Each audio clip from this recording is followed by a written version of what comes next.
What's going on, guys? Welcome to our podcast, Walking Manifestator. I am your host, Alexa Peña, and in this podcast, I am on one mission and one mission only, and that is going to help you awaken your truest and highest self. Embrace and embody your true power and help you elevate to a completely new consciousness. A transformational journey with the Walking Manifestator you are born to be. Today, we're going to talk about something that most of us don't recognize is actually sabotaging our manifestation in whatever way that might be. And the truth is that our nervous system is the direct thing that is blocking that blessing that God has already placed in our thoughts, in our dreams, and this thing that we're trying to create. Now, I am going to simplify this in 5 easy steps for you to understand, first of all, where all of this is stored, where all of this is coming from. And by the end of this conversation, my goal is for you to understand further how to regulate your nervous system so that you can stop sabotaging your manifestations from happening.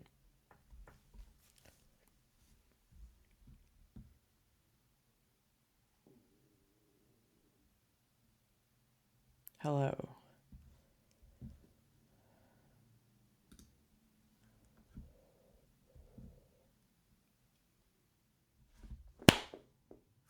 Your nervous system is literally blocking your manifestations. And today we are going to talk about the importance of how self-sabotaging is actually the thing that is causing the manifestation not to happen in your reality. Now, the first thing that I want to go over, and I have my notes ready, so there's a few things that I'm going to be covering.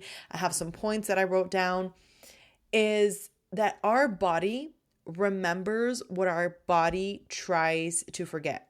So let me simplify this. Go again. Your manifestations are being blocked by your nervous system.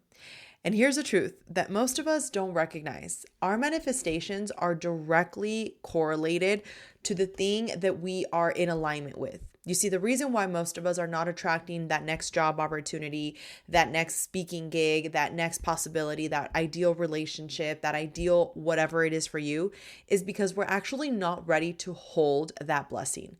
And the fact is that if we already have a dream, we already have a thought in our essence and our being, then chances are God has already placed the path that we just need to take in order for that to come into fruition. But the truth is that we self-sabotage. I'm going to give you 5 examples of how this might be happening for you. The first one is that our body tries to forget what our mind is also trying to forget. So our body is the thing that is going to hold everything, the trauma, the stress, the fear. All of this is going to be stored in our nervous system. So our body is trying to forget this. Our mind is trying to forget it. But the truth is that our body is actually the thing that is operating as this memory. So even though our brain might have pushed it to the subconscious, it's still ingrained in your essence and your being, and you don't even recognize it. So let me give you an example. Let's say when you were growing up, your family told you that money is hard to come by. Well, if you grew up in that type of mentality, then chances are whenever somebody tells you about how easy it is for them to make money, maybe you're triggered. Maybe you think they're a liar. Maybe you think that is not true because that's not what you've experienced in your reality. You see, we don't actually experience life the way that life is. We experience it based off our perception, based off the stories that we continue to tell ourselves. The second point here is that our body, our brain can't actually tell the difference between what is real and what is fake. So what does this mean? Well, when you actually understand this, the amygdala is this part of your brain that is going to have a loop. So let's just say you have a phobia of snakes. If you have a phobia of snakes, chances are because you associated that with something very fearful, now every time you think or you see or anything that closely resembles a snake, your body directly goes into that fight or flight. But the truth is, there is no snake. There is nothing there that is attacking you, that is directly a threat toward you. But because our body, our brain, I should say, doesn't actually know the difference between what is real and what is fake, it doesn't matter that it's not a real threat. In your brain, it's already happening. The third part here to understand is that you can be safe, like physically safe in your home, but your body still feel unsafe. This is why most of us self-sabotage. Let's say you're in a situation where you have a perfect job opportunity and everything is in alignment with what you've been manifesting, right? It has the perfect hours, it has the perfect schedule, it has the perfect location, just everything. But because you're not actually ready to receive that blessing, there is going to be something within your subconscious that is going to tell you, this is almost too good to be true. So what we do is that we now find the thing that is going to prove that the thing is too good to be true. We always say, oh, too good to be true, that must not be real. Why not change that instead of saying that's too good to be true? Why not that's too bad to be true?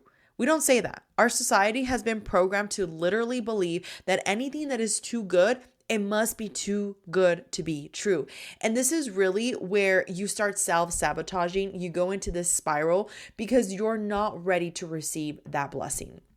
The most important part of these steps that I'm sharing with you is that when you're healing and when you're trying to really rewire your nervous system and regulate your nervous system, you need to understand that yes, it is going to require you being aware of the problem, or in this case, the thing you're trying to improve, but you also need to be ready to create action steps.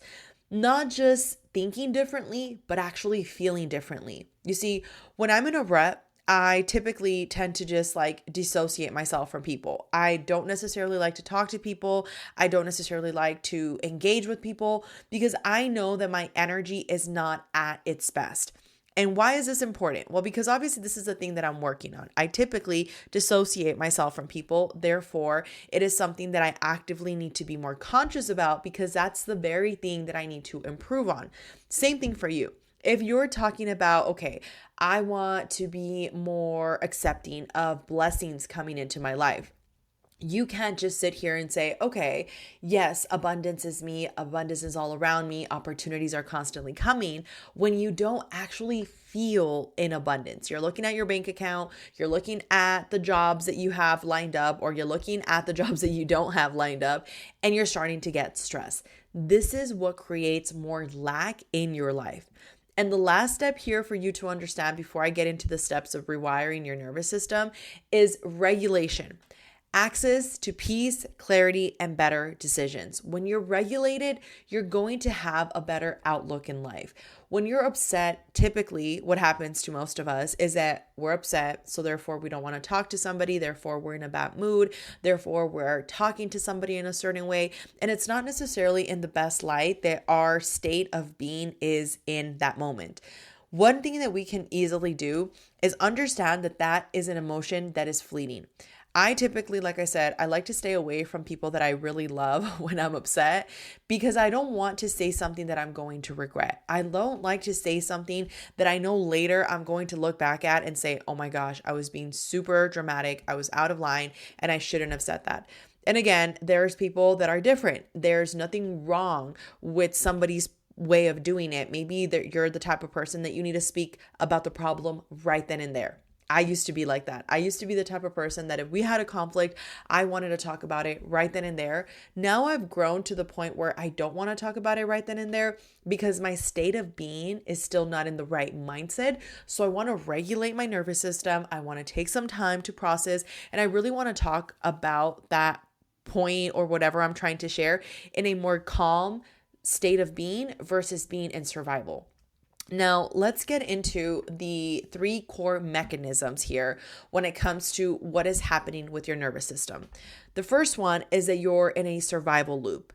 This could be that your body is stuck in fear. that your mind is constantly overthinking, your actions are very reactive, and of course, this enhances the result, which is blocking your manifestation. The second thing that happens is that the regulation bridge essentially is causing for you to actually be able to understand what you're trying to change. So in this case, calming our body down, interrupting the fear pattern or whatever it is that in that moment you're experiencing. If you're experiencing fear, lack, animosity, envy, whatever it might be, and then creating a space between the stimulus and what is actually the reaction. Now, here's the thing. When you're trying to make your nervous system be different, right, and adopt new ways of being, you need to start by creating new actions that allow you to regulate your system. You see, if you're in a relationship where you're constantly stressed out, where you're constantly fearing that the person is going to leave you, or you're constantly fearing that they're doing something behind your back, or you're constantly fearing that they don't love you enough, whatever it might be, right? There's two ways to look at this. The first one is it actually factual, right? Like, has this person burned you in the past? And maybe this is the reason why you feel like you can't really trust this person, at which point you need to make a decision and you need to decide whether this is something that you're willing to tolerate in your life, or if you just need to make a grown-up decision and leave that relationship because it's not healthy for you. Or maybe it's an illusion, right? Maybe this person is actually a great guy. Maybe this person is actually a great girl. But the bottom line is that because you're programmed to see all the things that have happened that have been negative in your life, you're going to focus on all the things that are wrong about this person, or that they're not doing the way that you want them to do, which doesn't mean they're wrong. It just means they're not exactly the way that you would do them. This is where you elevating in terms of just understanding and being more sympathetic toward the fact that you are not perfect, that you don't know everything, and this other person is also not perfect and they don't know everything. You can start to really regulate your nervous system by understanding and getting out of this survival loop. Now, the next part of this is when your nervous system is feeling like you're not safe, like it's in survival, meaning that it's being attacked by a tiger. In this case, we're not being attacked by a tiger, but our brain sees a video on social media of somebody, an influencer, that is showing the life of their dream. They just got married, they just had a new baby, they just got, to travel, they just got a job promotion, whatever it is for you. That automatically puts you in a lack mentality. And this is why it's very important for you to understand how your nervous system even got dysregulated to begin with. So I have 10 things that I want you to really understand between your nervous system and why this is feeling the way that it is. The first one is understanding that the story you're telling yourself is directly affecting the way that you're reacting. So if you're telling yourself things geared around, I'm broken, nobody ever loves me, everybody always leaves, things are always so complicated, all of these things are actually causing for you to feel in more lack. Therefore, as this is happening, this is also going to create more of this resentment. You're creating more of this resentment when it comes to the manifestation that you're trying to call in. And not only that, but you're operating from scarcity. Therefore, this is going to make it harder for you to manifest more abundance when you're operating at a lower vibration. The second point here, and I will be making a full YouTube video on this, and I'm going to go even deeper. So if you're interested in that, check the link down below. I should have the video up by the time that you guys are watching this particular podcast. But if for some reason, depending on when you're listening to it, if you're amongst the first that are listening to it, I might not have it yet, but I will have it ready for you within the week, I promise. But I'm really trying to synthesize here some of the points. Now, the second one is your inner child. Now, your inner child is always there. And I'll give you a prime example. Whenever, and I've read this from different books, but one of the ones that really stood out to me is that whenever you're in a fight with somebody, right? Let's say you're arguing with your significant other. The parts of you that are feeling attacked, that are feeling emotionally abandoned, that are feeling emotionally neglected, are typically going to be the young parts of you. Because if it was your older self, you would understand, okay, Yes, maybe they said something that wasn't necessarily the way that I would have preferred they said it, but they're not directly attacking me. They're not directly trying to leave me, and everything is going to be fine.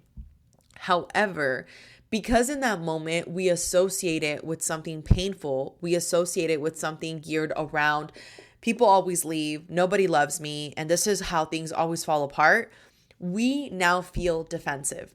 And now take the flip side. If your partner feels the exact same thing and now they're in survival as well, they have their 8-year-old self that is now part of that conversation. Now it's like two of you that are in the age group of 8 years old are fighting with one another to try and prove a point, to try to make the other one see how the other one felt over what they said.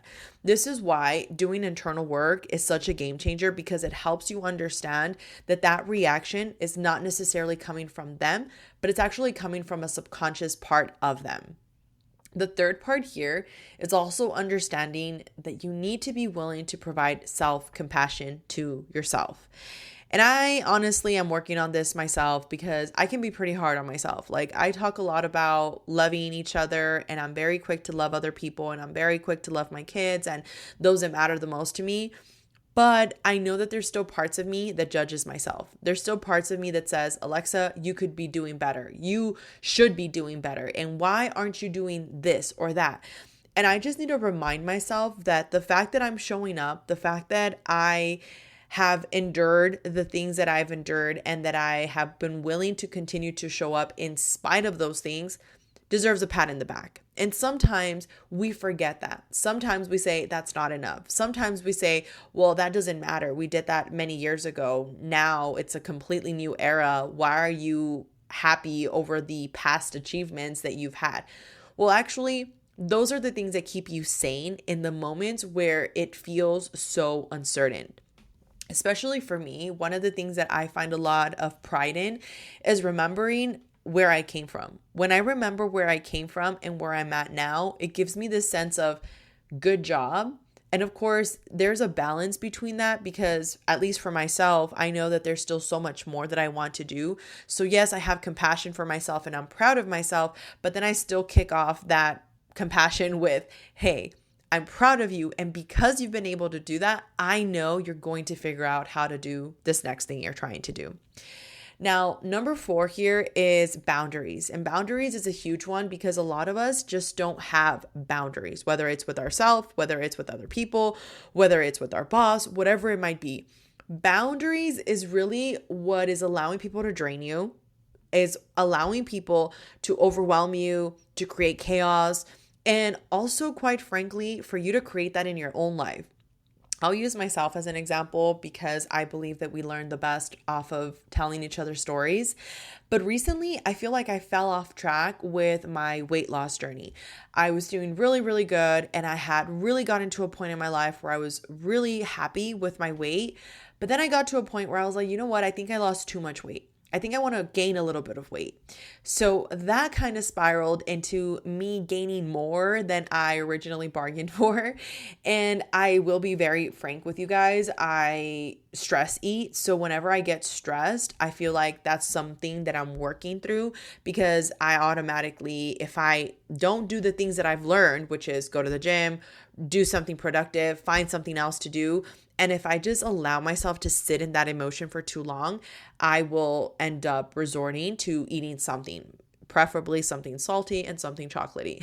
So I've done that. And I've noticed it in my weight, right? As of recently, again, within the past month or 2 months, I've started to get back on track and I've been like, okay, I'm not going to miss the gym. I need to make sure that I'm taking care of myself. Look at how far you've come.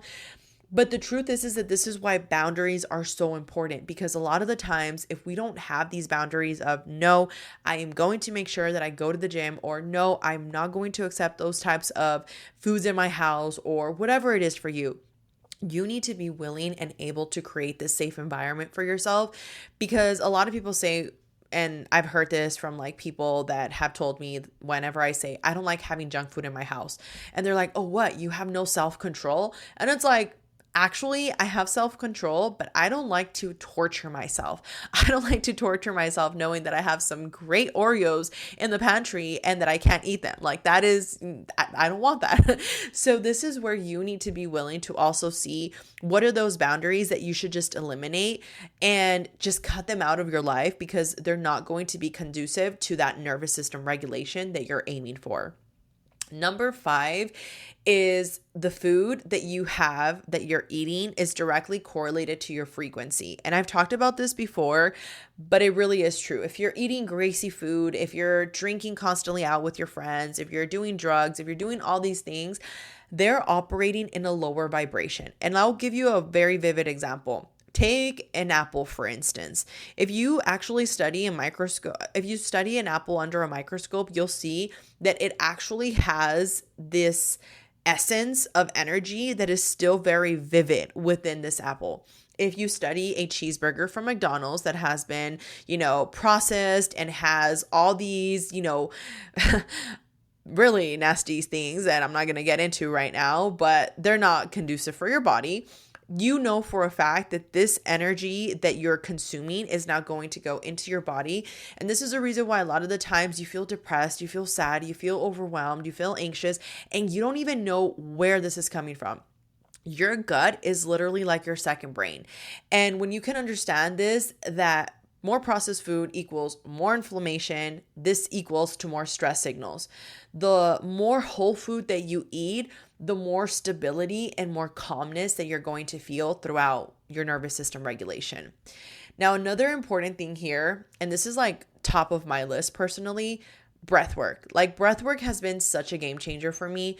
I practice the box technique, and basically what this is that I breathe in for 4 seconds, I hold it for 4 seconds, and then I release for 4 seconds.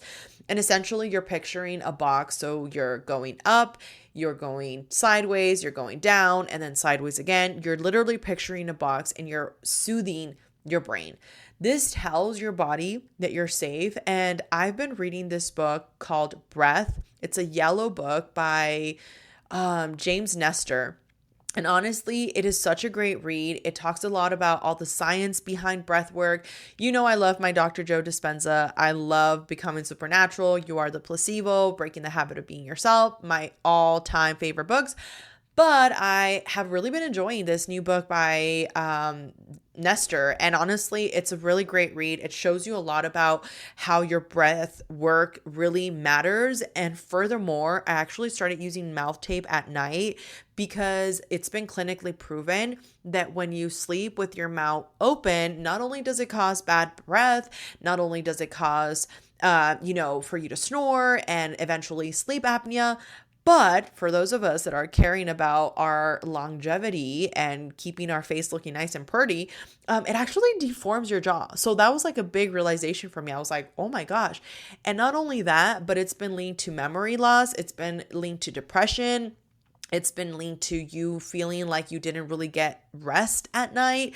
There's so many studies that are just really mind-blowing. And the truth is that most of us don't actually do the research for us to realize how much information is out there that could really just change our entire life. Number 7 is I want you to understand that the way you talk to yourself and the things that you're saying out loud are literally becoming part of your essence. And when you understand this, and this is really where we want to activate our logic brain. Let's just say you're telling yourself that you feel very anxious right now and you, are not necessarily in a happy place. But then you tell yourself, but I'm safe, right? Like you feel really anxious, but then you're calming yourself down by seeing your surroundings and you're like, okay, but I'm safe. Like there's no tiger, there's nobody that's coming to hit me, there's nothing happening. This pulls you out of the emotional brain and it actually pulls you into the prefrontal cortex, which is more of the logical side of your brain. So something that is very impressive for me, at least, is that we have our parasympathetic system. So our parasympathetic is more of the part of us that like relaxes, right? Like we calm down. The sympathetic is more when we're like fight or flight, go, go, go. So this is important for you to understand, because when you're telling yourself things like, for example, me this morning when I went to go work out, we went to go work out and I was told by my trainer that I needed to go do a lap around the gym, which I don't necessarily love running. Okay. And I already know that that we're not supposed to be using certain words, because then our body reacts the way that our words are coming out. So I said, I don't like running. And my body was kind of like vroom, in a slump as soon as I said that. Well, after that, I started running. I was just like, I love running. Like oh my God, like this is me. Like, look at me go. And it kind of like motivated me.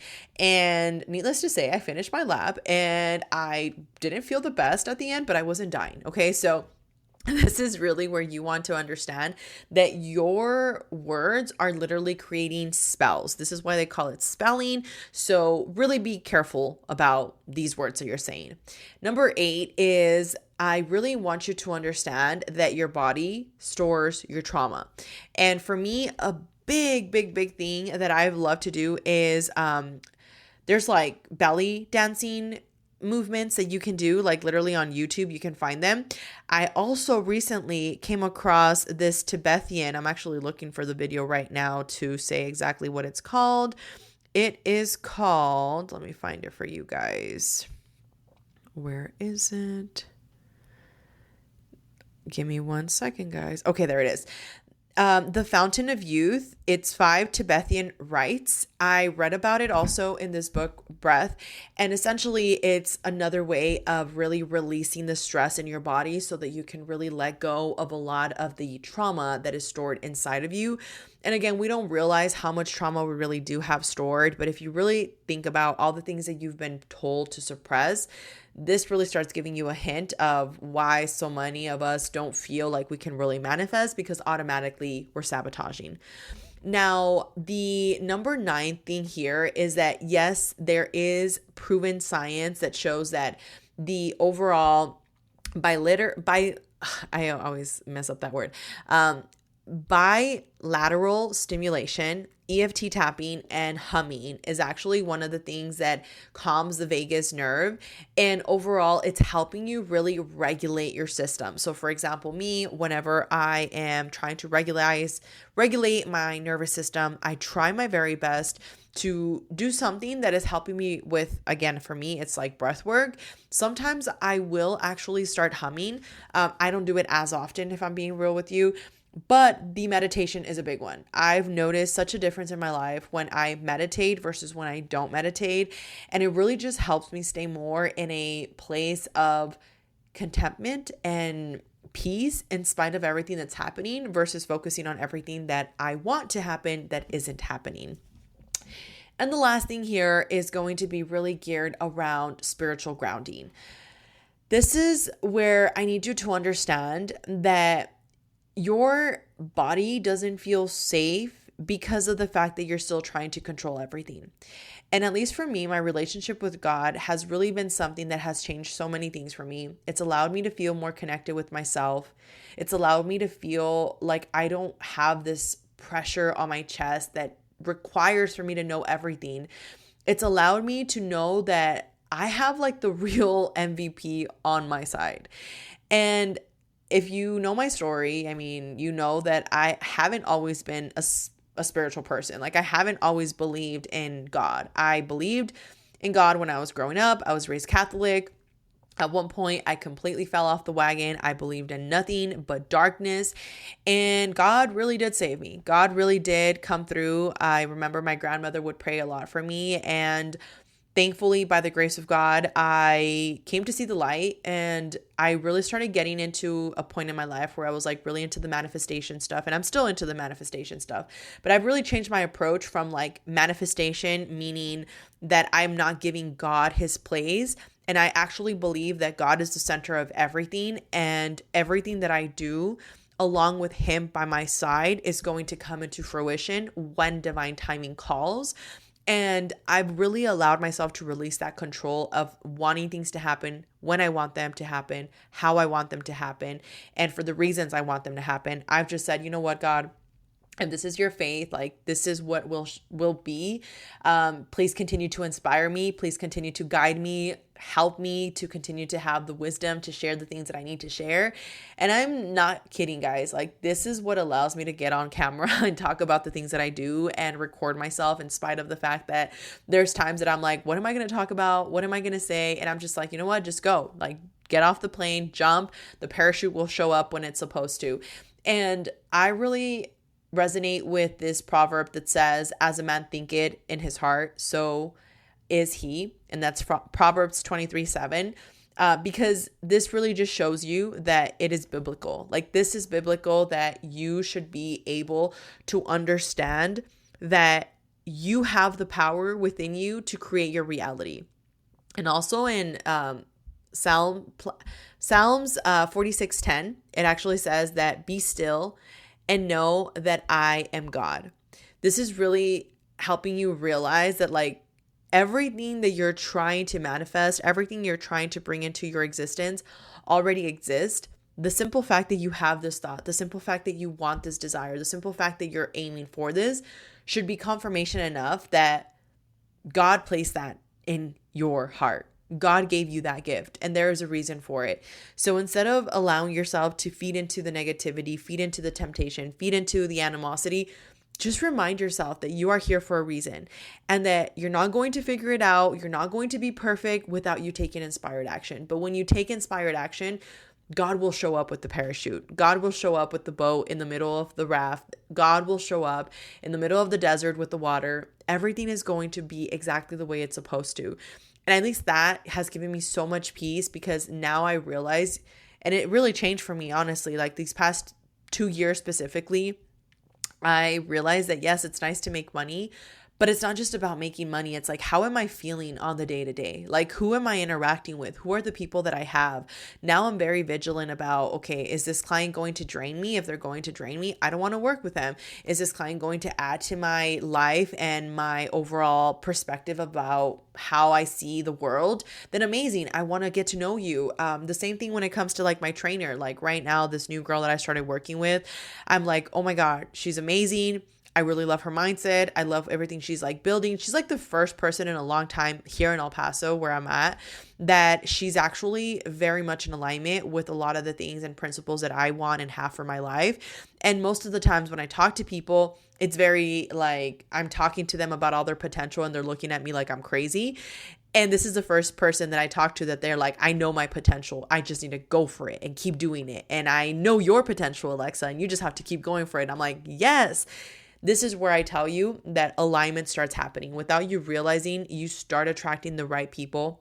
You start attracting your tribe. You start attracting these things in your life that literally feel like it was designed for you. And that's because it was. So I hope you enjoyed this video. I have to run. I have some appointments to get to, and I will still be working on that YouTube video for you guys. So with that being said, if you are not following us on Instagram, follow us on Instagram. If you're not following us on YouTube, follow us on YouTube, because I'm constantly posting on YouTube and Instagram and TikTok, by the way. So that's where you can find me all the time. But if nobody's told you this, remember that you are loved, you are worthy, and you are absolutely a walking manifestator. So with that, thank you so much for hanging out with me, and I will talk to you on the next one. Thank you so much for watching yet another episode of Walking Manifestator. And with that being said, I want to remind you, visualize, embody, and transcend. Be the walking manifestator you are born to be.